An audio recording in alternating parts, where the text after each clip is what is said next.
right. Episode number 8 of Killing Crickets. We're still here. I'm still wearing this shirt. Thanks for joining us again. We have, as usual, we're here at Wise Guys in Las Vegas. We're going to do some stand-up. We're going to watch some stand-up. We're going to come back here and talk about stand-up. I'm John Caparulo. And I'm Brian Shinanigan. Yeah. Thanks for joining us again. It should be a fun time. No, it should be fun. We got some good comics today. It seems like a good crowd out there. So, we'll see what comes back, We'll have some laughs, man. Because we're trying to show you guys the good, the bad, we're trying to show you the good, but inevitably you'll see the bad. It's just going to happen. It's just what it is. Yeah. But we're showing you real comedy here. So stick around. We'll be right back with some more stand-up. Stay with us. Hi. It's I've never understood fucking cucumber water myself. I would think, did somebody just run out of fucking ice at some point? And it's just like, you know what would make my water taste better? Fucking trash. You just cut up put a salad in there. Thank you. That'd be fantastic. I've always been like, I don't drink enough water. I should drink more water, but I like sugar. I really thought I made a healthy move a few years ago. I used to drink a lot of Coke. I can't drink so much Coke, so I switched to sweet tea. It's like I successfusly cut bubbles out of my diet. Yeah. I'm making strides toward a better me, fuckers. God damn it, that's because I got shit when I went to. Last time my wife made me go to the fucking dentist. I went to the dentist. The dentist is like, you shouldn't drink so much sugar. It's bad for your teeth. You should drink more water. I'm like, yeah, but water tastes like my mouth, and it fucking sucks. I hate water. It's fucking ew.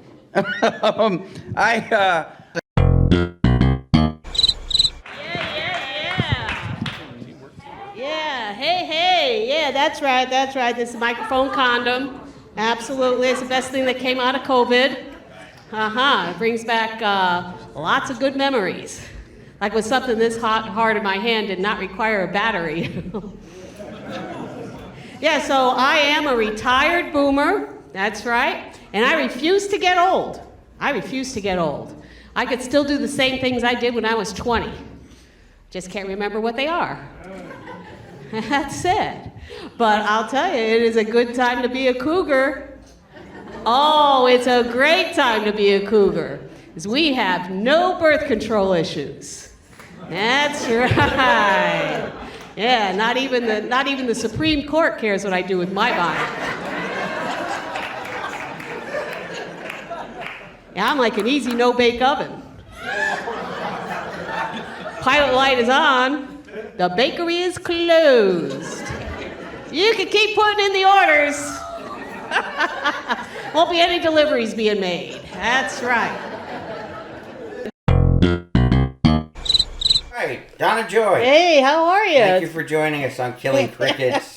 Nice to see you. Killing Crickets. Killing I like Crickets. that. Yeah, it's cute. I like it. A little, a little ring to it. Yeah. No, thank you for having me. Well, of course. Well, thanks for being on. Well, first of all, can you tell me how long have you been doing stand-up? I actually moved to Vegas about 5 years ago and started stand-up then. I started studying comedy and did some showcases, and of course we had COVID, so I'd have to say probably about 3 years. Altogether, yeah, okay. Altogether, okay. yeah. And that's interesting because your perspective where you're starting comedy is different than say somebody who does start at like when I started, I was 21. Right. So right. So and I think everybody's point of view has to evolve. Right. Or you just starts to get really pathetic after a while. But it's interesting that you come from that perspective. Like the stuff you were talking about in your set, it's very funny. Sometimes I wonder though, because Is that really, like, are you really on something like Cougarlicious? You seem like such a nice person. You don't seem like, you're trolling the internet for young dudes. And I could be wrong. I like to think, I'm the voice of women of a certain age. Okay. We have a lot of experience, we have a lot of background, and there's not a lot of female comedians expressing, those points of view. Right. And so this is what I'm really trying to bring to the stage. Okay. And that's great. That's funny. It's creative. I mean, because Thank you. Thank you. I don't want to make it sound like if that's not exactly what you do, that somehow it's fraudulent, because it's not. Yeah. Because because I've always had to do that where it's like, I'm not the guy who always has like a snappy comeback in every conversation that I have, but it's always, you're basically your point of view is sort of like, like when they talk about, like with Freud, like the id, yes, or whatever, like that, just that really that sort of pared down, like if the gloves were off and you were just able to be as raw as you wanted to with everybody, that's what you're doing. These are conversations that women actually have, okay, that are not really expressed. Right. And I can't tell you how many times, when I perform, especially for women of that age group, they always come up to me and they just say, "You have hit it on the head. You said it, girlfriend." And they just get so excited. Yeah. So that's kind of like my contribution. And that's really what when you get right down to it, that's what comedy's for. Because most of the people watching comics, they usually try to find somebody they identify with. And then that person that they identify with is able to sort of synthesize their point of view into something funny. So it's really really cool. And I think it's important also to bring the sarcastic point of view to things that are going on in the world. Of course, you have to. And especially that line that I have about the Supreme Court hits all the time. So not all the time. Sometimes audiences are pretty stupid. Let's not give them too much credit. Okay, every now and then it's like, you fuckers, you could have given that a lot more credit than the you Supreme did. Court, But that's right. So what did you do before you got into comedy then? Well, I'm actually I'm a retired college professor. Is that right? Yes. What was your what did you teach? I taught advertising, marketing, and public relations. Wow. I still do. I still teach online. Okay. For national. Okay. But and so getting into the writing part of it, in advertising, I was actually a copywriter. Mm-hmm. So I wrote, commercials and things like this.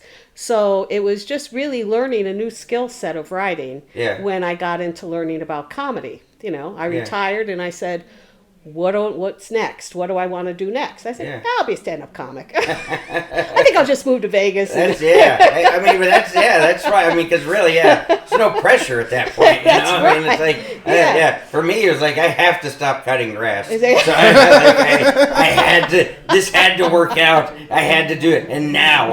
So that's a very cool position to be in going into comedy. It is. Really I don't have. You're right. I don't have that kind of pressure, and I can just enjoy myself. And awesome. And I just really enjoy the people I'm meeting within the comedy community as well. Yeah. Everybody's fun. They're they work hard. They're creative, and I always tend to flourish with a community like that. So. And I think the good thing, and I think probably somebody's already been over this with you, and I'm sure you already know this from advertising and everything else, is like, comedy's comedy, material is what it is, but it's like a lot of what you're trying to sell is yourself. That's and right. You as a person. And what's really cool about, you're able to, I think that's part of why your stuff works with the Cougarlicious stuff and things like that, because, I think people genuinely, I think they know that, she seems like too much of a decent person. So it's it really is like, it's more palatable. It's a contrast. Yes, and it's a lot more fun to laugh at when you can tell that with somebody. It's non-threatening. Right. Is what it is. And I'll tell you, that was the secret with Joan Rivers. When she first started out.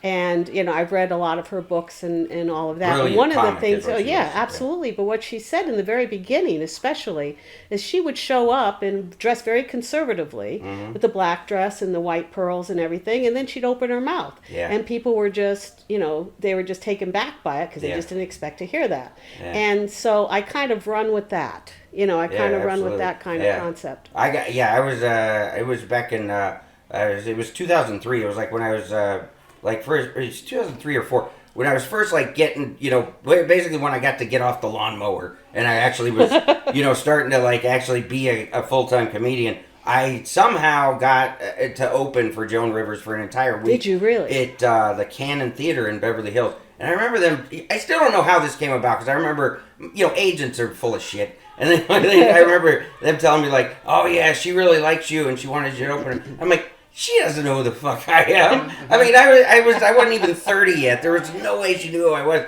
And I mean, still, a lot of comics who were, at her stage where she'd been in it for at least 40 years at that point. Right. You would think that they, eventually they start to kind of fall off or they just, they're just not that good anymore. It's just like it's kind of passed them by at that point, which is understandable. Not her. No, she was sharp. Dude, she was sharp she was all so the way to the end. freaking funny. It Yeah. was like, I mean, every night, like the only thing about her, like there was, I don't know if she did this her whole career, but like it was a theater, so the whole front of the stage, like they had these big poster boards with all of her bits, like Right. the topic headings Right. written down for her to look off of, and that was it. She slung it for an hour each night, and it Right. was, Yeah. it was just unbelievably Yeah, impressive.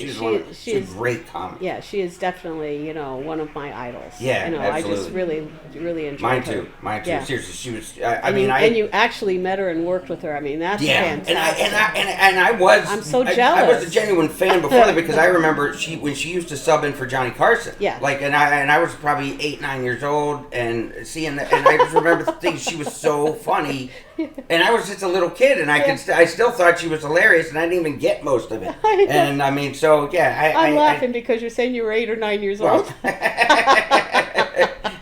I'm 47 now, so it's Hey, you're a baby to me. But trust me, I get it. I have enough people telling me like, "Oh, I've been watching you since I was 10." Yeah. I'm like, "Oh, thanks. That just sounds bad." You could be 11, and still that would just sound bad. But yeah. Anyway, thanks for sitting down with us. And Wow, we'd love this you to, has been so much fun. We'd love for you to come back again. I would love do some more time on stage and then come and talk to us about it. Would love to, John. see it. Anytime. Yes. Anytime at all. Thank you. Absolutely. Thank you. We'll be back. More Killing Crickets. So I signed up for this website called CougarLicious.com. Cougarlicious, yes. I mean, why spend time meeting men who are trying to be 25 when you could go right to the source? Hi. What's your name? Who? Bill. Bill, did you ever go on Cougarlicious? Oh, you did? Yeah, because you look a little familiar. Did you ever go by Spank Me Boy? That's it. I just knew it. I knew you looked familiar. But, I actually met my dream date, on Cougarlicious. It's Stud Muffin 250. Stud Muffin, it was like sex and a snack rolled all into one. And I had to go through 249 Stud Muffins before him, which is why I am no longer gluten-free.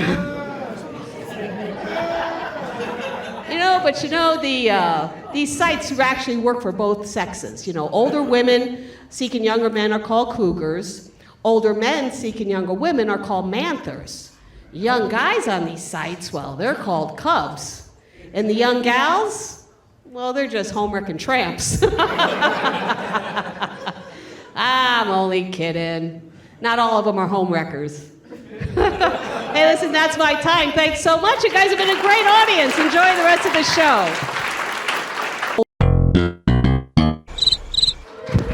What up, wise guys? We having a good time? Fuck yeah, man. Shit, so make some noise. Make some noise if you're human. Okay. Make some noise if you're a Vegas local. All right. It sounds like those are two fucking different things, dude. These fucking Vegas locals are animals, bro. You ever been to the fucking DMV? That place sucks, bro. Shit, I'm born and raised in Las Vegas. I came out of a slot machine. My mom's a slot. She's a slot. But she's like, you know, she's a cool slot, bro. She's not like a fucking buffalo, you know. I like the buffalo, though. That buffalo, that shit turns me on, bro. You guys might have heard my mixtape. It's playing exclusively at a bathroom in a Dottie's. That's that east side shit, man. I'm from the east side part of Las Vegas. I grew up on Roberto's and Del Taco. Those were actually my cross streets. It's a real Latino part of town. I went to a high school called Del Sol High School. Hell yeah, man. They used to call us Del Slow. We had some stupid ass kids there. You know, it was a real Latino populated school. They could have called that shit a Del Taco too, man. But shit, I did that Ancestry thing, you know Ancestry? I found out I got 2% Chihuahua in me. I got a little dog in me, bro, you know? Got a little dog in me. But mostly I'm Mexican. I'm mostly Mexican. You know, I don't really fit that hard-working stereotype, though. You know? I'm lazy, dude. I'm lazy. Like, homies will hit me up like, hey, bro, you want to build a house? I'll be like, nah, dude. I'm fucking good. Like, we got some Modelos, though. I'll be like, say less, dude. Say less. I'm there. Because you give fucking Modelos to Mexicans, that shit works like electrolytes, dude. It's electrolytes, dude. So I'll tell you all this last one. I got a weird fetish. You know, we got some weird fetishes out here. And I like a cute sneeze. That's my fetish. A little achoo. So, you know, whenever me and my girl are doing it, I'll be like, yo, sneeze on me, baby. And she does that little achoo. I come instantly, man. And after that, we're using the same tissue, you know? All right, that's my time.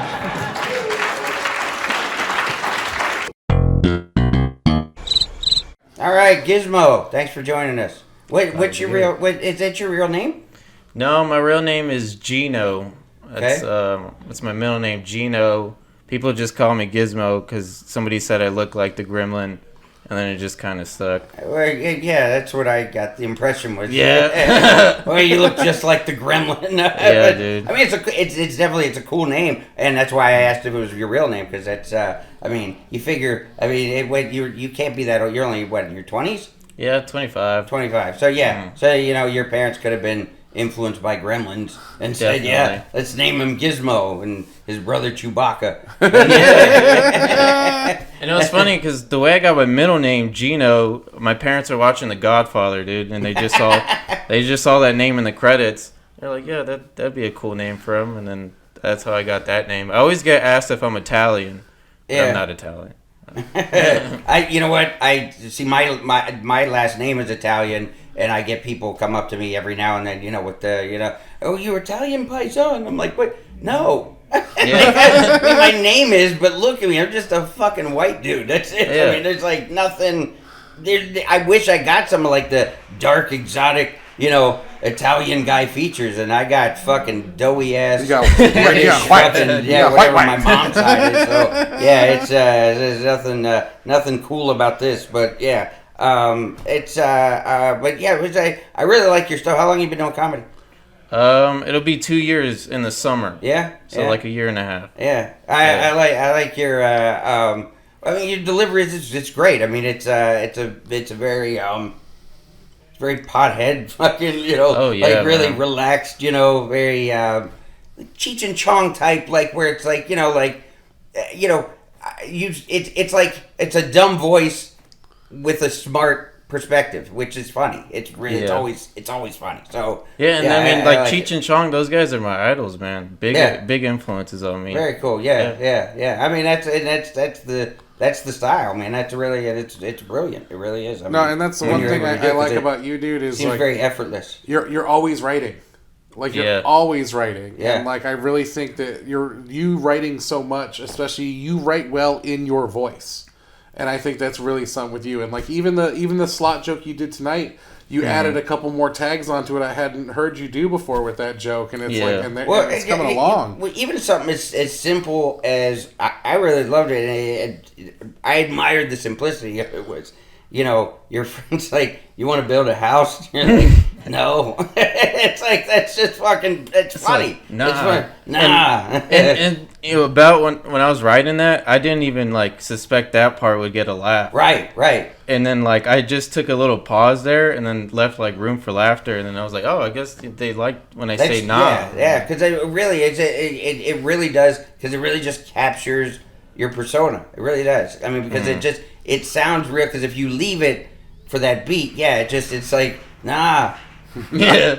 It should speak for itself. Like, you know, like, I don't have a reason for it. I don't have, like, it's just like, who the fuck wants to do that shit? That's funny. And it's Very like funny. straight up the truth for me, man, because I'm lazy. I do smoke a lot of pot. Mm-hmm. I'm just chilling at home, and like I'm not gonna help you build shit, man. But if you do hit me up on some real shit, you got beers at the crib or the job site, I am gonna pull up. Right. That's the truth, man. That's cool. I mean, my family, like, when we're all like working on something, we're drinking Bud Lights and Modelo's, dude. Like that's our fuel. You know, it helps us build shit, dude. Yeah. I don't know. Helps me have diarrhea. Yeah. No, it's are you? So would you consider yourself like a functional pothead? Yeah. Like, do you smoke like during the day? Every day, yeah. Okay. Like I'll start in the morning. I'll take a little vape pen hit. I'll go to work. I'll smoke in my breaks at work. I get off work, take a fat bong hit. Yeah, dude. Yeah. See, I'm smoking all day. I've always like I've envied that, because I wish I could do it. Because anytime I've anytime I've tried to smoke weed, because I had one of my best friends when I was like at the Comedy Store and I was at Freddie. He used to fucking, I mean, just all day, just fucking hot, like fucking towel, Just chiefing, just yeah. high Yeah. as shit, Big and chief. like he could function that way. Whereas, if I smoke weed, like it had to be where it's like my day is over. I gotta lock it down and like make sure nobody's around, drapes are shut and shit. Because I couldn't, it's like I could not function on weed. I had to take pills. So but it's so I'm always so it's weird how I am kind of envious of people who are able to smoke weed and function, because it's like, it sounds like a good time. I'm a hard weed smoker sometimes. too, man, and like I can't smoke before my sets. I can't. Yeah. It throws me off. I don't remember my shit. Yeah. Like, Yeah, it's, I you know, remember like getting dared to go on stage at the store, and I think I might have. I don't think I did it. Why can't I remember? But I could never, like, it just seems like something would just freak me out. Like, I don't think I could do it. A couple of my friends did it, and I could never go on stage in front of people fucking high at all. I couldn't. Yeah. I remember one time I had it wasn't a brown, it was a Rice Krispie treat type of thing, and I remember eating it, and I mean, the high doesn't come that fast, so that like I kept eating more of it, and then I remember like by the time it hit me, and then it just kept hitting me, and I'm like, oh fuck. I remember I had an appointment the next day, and I'm like, I don't think I'm gonna make it there. I mean, that shit just feels like it's gonna stick with you forever. It's not like when you smoke. So. Yeah, you gotta be careful with edibles, bro. You definitely like pop something through the night, and then you feel that shit the next No, I morning. get really hungover from edibles now. I can't. I have to. If I'm doing edibles, I have to plan that shit. Yeah. I'm at an age where like I gotta plan my drug use, you know, because I got shit to do. Like seriously, like I can't. Yeah, I've never been a person that's like, you know, with any drugs. Like I've never been able to like maximize the experience of it either. You know, like I have friends like that. Like I remember this one dude who was telling me, like, you know, he was like in AA or whatever at the time. But he was talking about, like, you know, he was doing peyote out in the desert with like a shaman.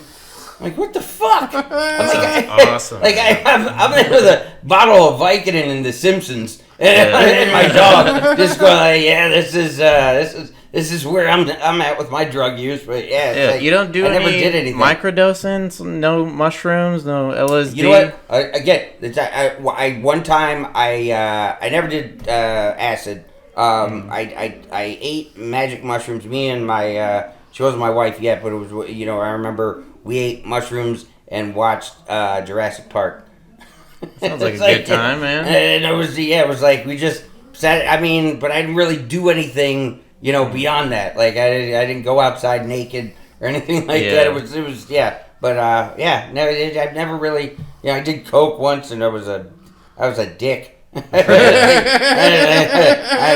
that's the only thing I remember. I was like, wow, I don't like myself right now. I'm being kind of a jerk. But yeah, that's the extent of it for those type of drugs, man. Cocaine will do that to you, bro. I don't really do cocaine often. Like, it's a bad drug, bro. I'll stay organic. I'll stick to the weed. Mm-hmm.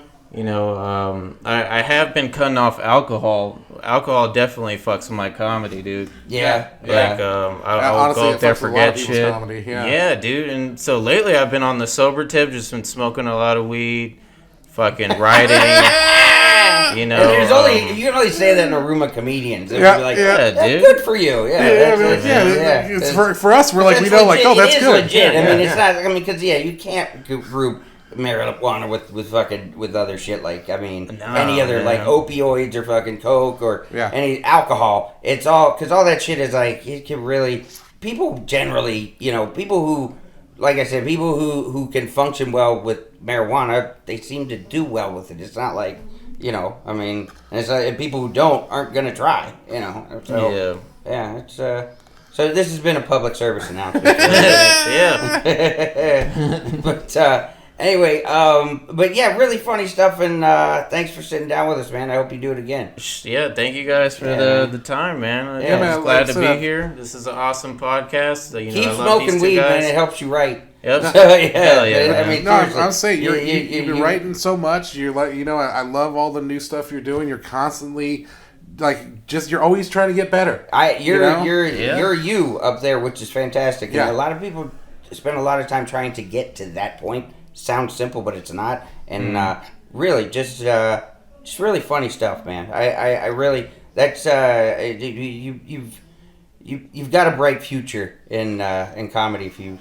Just stay with it, brother. Thank you, John. I appreciate the words, guys, man. Thank you guys so much, man. Absolutely. We'll be right back with more Killing Crickets. Yeah. So anyway, what was I going to talk about anyway when I came up here? I wasn't going to talk about fucking cucumber water. I know that, but here we are on a fucking tangent already. I was kind of I've been doing comedy for about 25 years now. Comedy's pretty cool. I mean, I'm glad I can do comedy because I'd be kind of fucked if I try to get another job. Yeah, I really would. Like even like offshoots of comedy. Like I've tried acting. Acting doesn't. Yeah, I can't do that shit. I fucking I remember years ago. Remember that show on MTV that Punk'd, the Ashton Kutcher show. I remember they auditioned. They kept having me come back. They wanted me to keep auditioning for that show, and I'm like, I don't want to fucking do this. Because it's like, if we're doing the pretend thing, it's fine, but as soon as it's real, no. I don't want to fucking do that shit. I fucking, as soon as somebody starts crying, I'm fucking done. Like it's, I'm not just going to keep it going like, she thinks her dad's dead. That's fucking awful, dude. I couldn't do that shit. Like, it's not, that doesn't seem like fun to me. Like, I could never do shit like that. I always think, like, when you look, like, some jobs are still jobs, too. Like, fucking, like criminals. Like, I could never be a criminal. Fuck. That takes fucking balls, dude. Yeah. When you think about it. Like, I was amazed to find, like, people still fucking rob banks. Yeah. Like, somebody's like, oh, fuck. I have no cash. Well, Wells Fargo does. So, let's just go take some of theirs. Fuck them. I could never do that. Like, I couldn't fucking, I couldn't fucking pester anybody for cash. I couldn't fucking get a gun out. I'd be like, yeah. Like, I'd be fucked just as soon as I came in, to be like, Like, even if I tried, you're like, everybody on the fucking ground, this is a robbery. What'd you say? Nothing. Yeah, I was just playing, but I couldn't fucking do that shit. That'd be so fucked. Like, I could, yeah. Like, I thought bank robbery went out with fucking, like being a pirate. You know, like, it's, like, that, it just didn't seem as lucrative when people didn't fucking ride around on boats with all their possessions, you know? It's like, you know, like, what's gonna happen now if you're a pirate? You fucking, you know, you hijack somebody's boat, it's like, all right, everything here is ours. It's like, all right, here's some life jackets, and, some snacks, and some fucking night crawlers. We were just fishing, so yeah, it's not like you're gonna get much out of this, but have at it, I guess. Fuck it. All right, yeah. See, okay, we gotta have more. We gotta have more space with the interviews and stuff like that, because I went out there and it was like, you know, I was like next, and I went over like all the stuff I wanted to do in that set. I was listening to the set I recorded before with what I wanted to do, so I had it down. Like, I knew what I wanted to do. And I fucked the whole thing up. Like, I forgot everything that I wanted to do, because there was a callback that I had set up to do that. It would have been, it fit together nice, but no, I was like, yeah, this is fucking eating shit. And you went too deep into cucumber water. I got into cucumber water, and then I'm like, where did I want to go? Oh yeah, this. How do I transition this one seamlessly? And it doesn't. And I'm like, fuck, man, I couldn't find my footing, and then I'm just like up there, like sort of hunting and pecking for like, what can I think of? And it's so fucking weird when you're like, you know, you just have a few things that you're like, okay, that's sort of like at the top of my pocket, you know. So it's like, oh yeah, all right, I'll do that. So you run through whatever you can think of like fast, and instead of just going, well, I don't have anything by. So it's it was.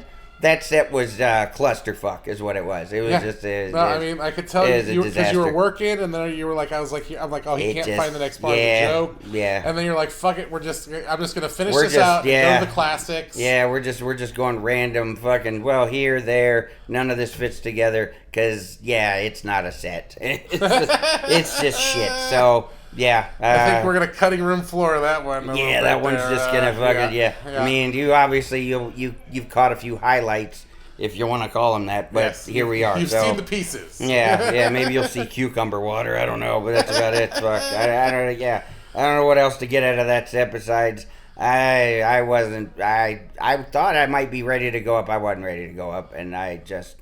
Yeah. I was literally a deer caught in headlights. We were real tight on people tonight. I got to spread us out a little more. Yeah, because it's weird. Yeah, because everybody's doing 3 minutes, and when you space them out, even like when you say, okay, you're going 12th, and this guy's 6th, and it sounds like, oh, okay, I got time. Yeah. No, it's not, because like once we sit down and talk, I mean, 10 minutes goes by like that, and that's over 3 comics. So it's like it just is real. Yeah. It's hard to keep. Yeah, it's hard to keep your shit straight. So yeah. So that's where I was fucked up. Honestly, but I like to. Have you done that sweet tea part of the bit before? Like that where I only took sweet tea in the water? I mean, not the cucumber water thing because I was. But you've done that. I gave up Coke. I gave up bubbles and stuff. Gizmos in the hole. Okay.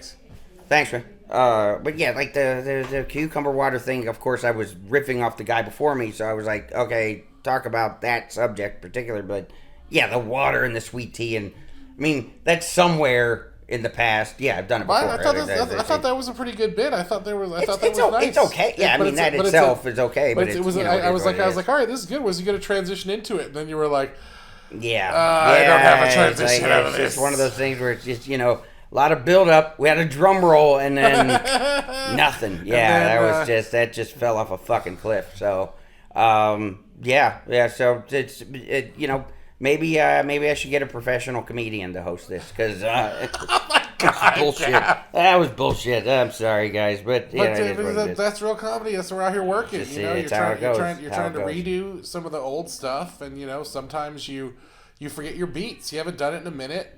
Yeah, it's not in your main acts right now. And like I said, the set I was trying to do with the jobs and the bank robbery and the thing about punked, I did it so much better before, actually, and it's like it was. It just was. It just didn't. I forgot parts of it because I just wasn't. It's weird how like you'll get up there and you think you have it in your head and it's not there, and you realize you missed something, and then it fucked everything up because there's no callback now, and there's.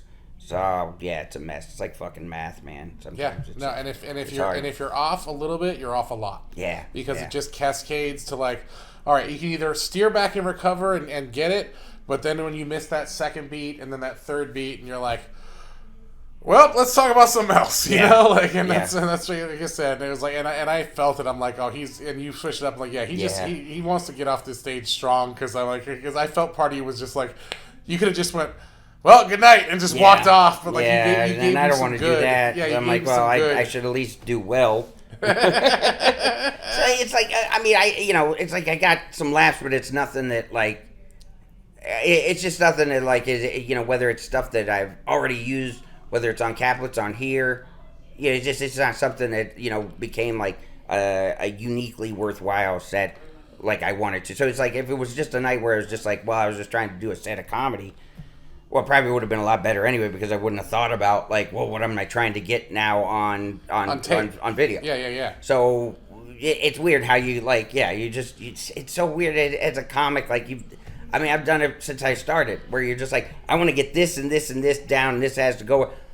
And it's like if you were just trying to just do a set and just entertain the audience in front of you, you're fine. But it's like when you have an agenda. It just a lot of times it just doesn't add up. No, and usually you go a little riff on the front, but like I was like, he's going real deep on cucumber it ends water. Up, yeah. Like I was never quick. And I was like, man, I was like, is he gonna get to the transition? You finally got to the transition, and I was like, oh, but he did not find it. He didn't find it. Yeah. Because I was like, I don't remember this bit going in this order before, or like missing some tags and stuff. But it's like it's that's the game, baby.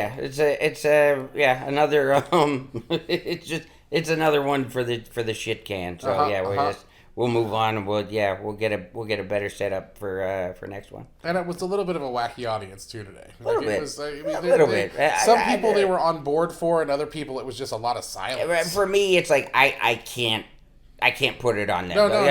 But I mean, you're right in the sense of like it does seem like it should have more energy. It just doesn't have like that core group to help everybody else laugh or whatever, like that confident group that's really into the just doesn't really and have that can throw you off too when you're trying to find your beats because they're not giving the beats back, right? It does it does it throws your rhythm off, and then you're like, ah, shit. Okay, well, let me, where you guys were supposed to be laughing, let me fill that in with some chatter that I didn't want to say, but I'm going to act like I meant to say. Because I'm just, when you guys don't laugh at that punchline, I'm just going to act like, oh, I planned it that way. I didn't want you to laugh at that. I just wanted to be up here talking in silence. Thank you, dicks. So, but it's not there. That's on me, man. It is. But like I said, this is that's what we're showing the people is real comedy. Some nights you just fucking don't go right. Some nights you just can't find your wording. But that's the work. That's why we do this work. That's why we go get on stage again and again and again to get that shit right. Yeah. It's a bitch. So all you motherfuckers that say this is easy, go have that set. You know what I'm saying? Go have that. God damn it. And then go home and have your cornflakes after. I'm just saying, you don't have to have cereal. But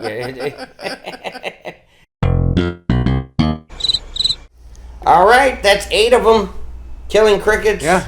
Number 8. Number 8, man. It was all right. No, yeah. Okay. I mean, this is 2 months worth of shows. I mean, we're really pushing it out. Man. I think I really do think we're just coming to a groove on this. I think we're getting, even just us, we're getting more comfortable recording. We're getting more comfortable with this stuff. More comfortable talking to the comics. We'll see what everybody else thinks of that. So, at least for us personally, I feel like we're in the zone. Hey, so man, I'm just glad you guys are watching it. I appreciate it. So we'll be back again with number 9 next time. But until then, like and subscribe. We really appreciate it. I'm John Caparulo. Go also johncaparulo.com. John Caparulo caplets, all that shit. You know, this stuff with my name. Yeah. And then there's Brian Shinanigan. Just click on. You're looking at this. Click up or down. You see all the other cap stuff. Watch it. You okay? can pretty much assume. Yeah. So anyway, thanks again for joining us on Killing Crickets. We'll see you next time. Peace out.